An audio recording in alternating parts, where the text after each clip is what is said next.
I turn around, he's making a way. Every time I turn around, he is fixing. God is shifting things. God will make that thing be good. Thank you, Lord.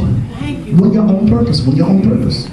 Jeremiah 29:11 says, I know the thoughts I think toward you. Yes, thank you, Lord. The thoughts of peace and not evil, to give you an expected end. His expected end is good. Thank you. Oh my God. So trust him when you can't even trace him. Oh my God. Because the expected end is good. Amen. Jesus. The next one. Undernourished spirits. Have you ever been hungry? Yes. I mean, hungry. You don't have no saltine crackers. Yeah. You don't have any jelly or peanut butter. You don't have any cheese, not even that government cheese. Not even, you don't have any eggs. You don't have any bologna. You don't have sardines. You don't have any soup. You don't have even the water sharp. You can't even put salt and water together. Oh my God, have you ever been hungry? Yeah. To the point where you did not know where your next meal was coming from. I can say God has blessed me not to be hungry, but I at least had somewhere to go to get a ketchup sandwich. I at least had somewhere to go to get some sugar sandwiches. I at least had somewhere to go to get, I used to eat the jelly crackers between the saltine cracker sandwiches. You know, a Miracle Whip sandwiches. I know what it's like to eat sardines. I even learned to like sardines. Oh my God. Because I was always hungry. One thing about me is that I always wanted something to eat. As a young man, as a boy growing up, I was always eating and eating and eating and eating because I wanted more and more and more and more. It's amazing because of the fact, I think it's because of what I ate. Okay. That I didn't become bigger than I am now. All right. Oh, boy. We were shaped to need nourishment. Yeah. Every part of our being was shaped to need nourishment. God put inside of you the need for nourishment, the need for some kind of feeding, some way, some shape, some form, some fashion. You got to be fed. You got to be fed. You got to be fed. All right. So God instituted the weekly meetings so that people could get fed spiritually. That's it. Just like you have to be fed physically, you also have to be fed spiritually. God. See, I need you to understand another thing about God. God formed and shaped man for worship. Man will always worship something or someone, even if he worships himself or he worships his own desires.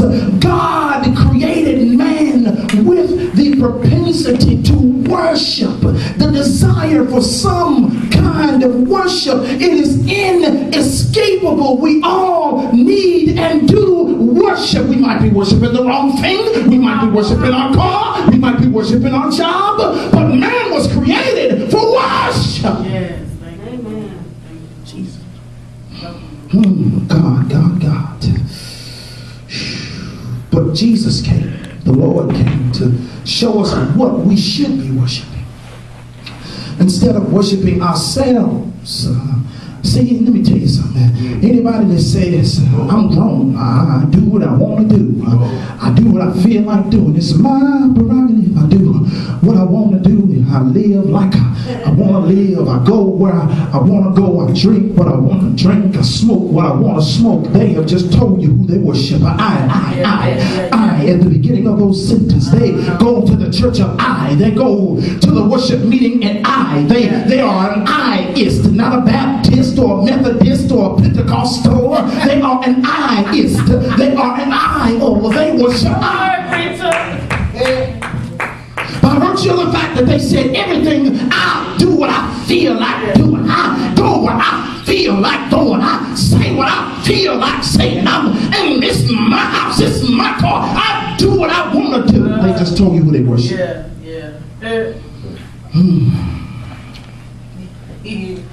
And so they're worshiping something or someone that's going to lead them straight to hell.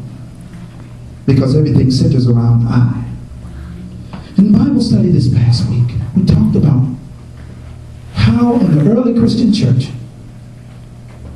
they understood something about worship that we today have lost touch of. We've lost our grip on. We've lost our hold to. Let me explain something to you about the early church. Looking in the book of Acts 2, you don't have to go there, but in Acts chapter 2, verse 42 through 47, we find out about the first 3,000 who were converted. When the Christian church began after the Pentecost, post-Pentecost, these were 3,000 people were from all over the Mediterranean. There was some there from Libya. There was some there from Egypt. That's Africa. There was some there from Rome. That's Europe. There was somewhere from Greece. There's Europe too. There was some there from Arabia. That's Asia. There was some there from Iran and Iraq and also Turkey. They were from all over. That first group of 3,000 people that got saved that day, as a result of what Peter preached, they were from all over the place. And there was such a spirit of oneness that the Bible says that they gathered from house to house, worshiping and fellowshipping and continuing to praying and continuing in the tradition of the apostles, the teaching of the apostles, which was the teaching of Jesus Christ. Nothing separated. There's no new doctrine, no new teaching. They were continuing in the teaching of Jesus Christ. And so therefore, trip out this. 3,000 folk now. All of them needed a place to stay. All of them needed food to eat. All of them needed clothes. So everybody that was around there. See, first off, you got Jesus. Then Jesus called who? He called 12 apostles, 12 disciples. Then from the 12, it grew to be 150 in the upper room. Then from the 150, Peter preached that day, and then 3,000 got saved. And so God continued to build and build and build and build. Trip off this. It was as if an entire subdivision of thousands of people made sure that the 3,000, because I told you they were from Turkey, they were from Egypt, they were from Iran, they were from Iraq, they were from Libya, they were from Rome, they were from Greece, from Arabia. They were away from home, so they needed somewhere to stay. So they made sure that the folk had a place to stay. They made sure they had food to eat. And they wasn't, just imagine a whole subdivision that's just sold out for Jesus Christ. So much so that if there's somebody that needs a place to stay, all you got to do is knock on the door and say, oh, they don't even have to know your name. Who is it? I'm a believer of Christ. I'm one of the ones that got saved that day. Can I please come in for a minute? Oh, sure. Come on in. Sit down. And we got a place set up just for you. So the worship carried on. Not just that, they continued in fellowship, breaking bread and prayer. They continued to pray. And on top of that, there were signs and wonders that they saw. It would be as if there was a women helping women all over the whole neighborhood. Everywhere they went, and you could go, if you could go, it would catch on. You could go from house to house to house to house to house and have the same worship. So what am I talking about? I'm talking about worship was between the house and the temple. We got to the place where worship now is just in the temple. It's out of the house. It's just in the temple. We lost our hold on house worship. Okay. Oh my God. We lost our grip on the concept of, we've forgotten that our house is a house of worship. Oh my God, we think that our house is the place where we brush our teeth. We think that our house is a place where we put clothes on our back, and that's my refrigerator is at my house. I got my big screen TV at my house. I got my this and my that at my house. But we've forgotten the fact that worship belongs in the house. Maybe we would have more power, more passion, more consecration if we learned how to worship at home. Teach our children how to pray at home. Jesus, Lord have mercy. It's no wonder we don't